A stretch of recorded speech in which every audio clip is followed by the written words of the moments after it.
This week, Joaquin Phoenix's Oscars speech makes Lena Dunham go vegan. Nike launches new vegan shoes made from trash. And Tim Hortons finally adds almond milk to its menu. All this and more on Live Kindly's weekly vegan news. If you're new to our channel, you can subscribe by hitting the leaf icon in the bottom right corner of the video. Click the bell icon to turn on notifications, and please be sure to like and comment below.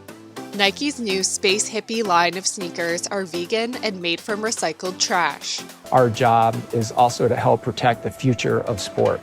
The American sportswear company created 4 futuristic designs for the Space Hippie with environmental sustainability in mind. What if waste becomes our future feedstock? What if it is actually the material that we use?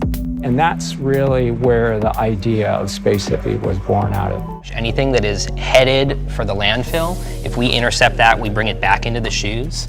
And that's kind of like the lowest carbon footprint way we can do things. According to Nike, the vegan sneakers have the lowest carbon footprint scores out of all of its shoes. Space Hippie product presents itself as an artifact from the future. It's avant-garde. It's rebelliously optimistic. Space Hippie is also an idea. It is about figuring out how to make the most with the least material, the least energy, and the least carbon, said John Hoke, Nike's chief design officer. Our job is to leave the world a better place. The Space Hippie's uppers are made from a material called fly knit. It's 25% old t-shirts. This is like just post-consumer t-shirts. And then 25% is textile scraps from the factory floor. Okay. And then the last 50% is recycled plastic bottles. The sole incorporates recycled rubber and recycled foam materials. Nike's Move to Zero initiative details the company's goal of both zero carbon and zero waste. Many other sneakers, including Nike Air, now use recycled materials and renewable energy. And according to the company, the Space Hippie line represents a new benchmark in responsible shoe design. Coming up, the FDA will now send retired lab animals to sanctuaries. Lena Dunham says Joaquin Phoenix's Oscar speech made her go vegan. The Girls creator shared a video of the Joker star's Oscars acceptance speech on Twitter. Phoenix won the Academy Award for Best Actor. His acceptance speech was about human oppression and the cruelty of the dairy industry. I think that we've become very disconnected from the natural world. We feel entitled to artificially inseminate a cow, and when she gives birth, we steal her baby, even though her cries of anguish are unmistakable. And then we take her milk that's intended for a calf, and we put it in our coffee and our cereal. His words struck a chord with Dunham. She tweeted alongside the video, "Welp, it finally happened. I do believe Joaquin Phoenix made me vegan." Vegan 6-time Formula One champion Lewis Hamilton shared a clip of Phoenix's Oscars acceptance speech on Instagram, saying that he's leading the way for the world.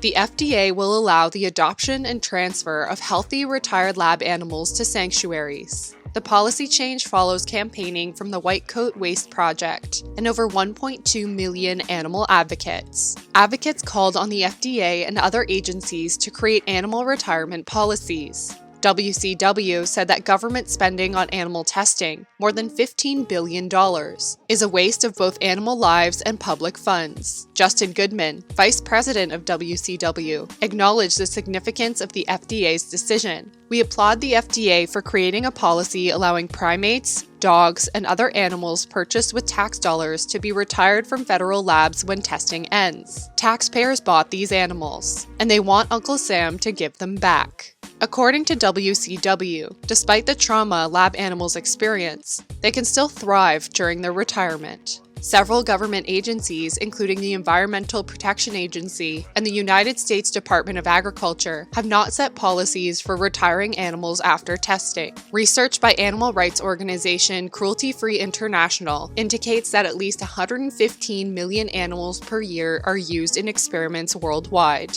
Using animals to test cosmetics is still allowed in most of the world, which means that thousands of animals can continue to die for the sake of a new shampoo, which is ridiculous. Aisha Akhtar, a neurologist and author of the 2012 book Animals in Public Health, explained in the journal Cambridge Quarterly of Healthcare Ethics, the unreliability of applying animal experimental results to human biology and diseases is increasingly recognized.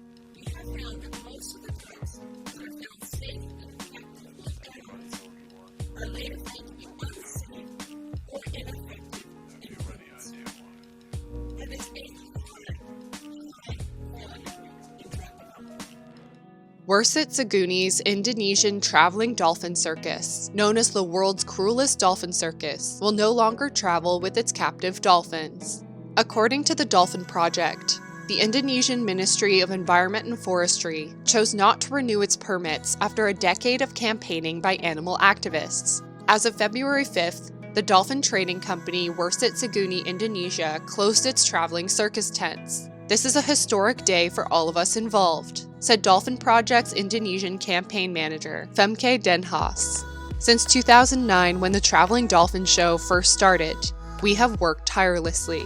Kara Sands, a Dolphin Project representative, described the cruel conditions experienced by traveling dolphins. The dolphins recruited for the traveling circuses were transported from village to village, from city to city, for a period of 4 weeks at each location. Dolphin Project's Indonesian team documented their travels and obtained footage of dolphins spending up to 3 days in coffin-like boxes. According to Dolphin Project, dolphins performed in restrictive and overchlorinated pools. Captive dolphins performed up to 5 times per day, including jumping through hoops and dancing to loud music. Despite the restrictions placed upon the Indonesian traveling dolphin circus, Wersut Seguni Indonesia will continue with dolphin performances at a permanent facility located in central Java. The facility contains 20 to 30 captive dolphins.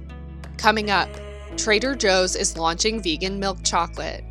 Muscle Food is selling make-your-own vegan bacon kits.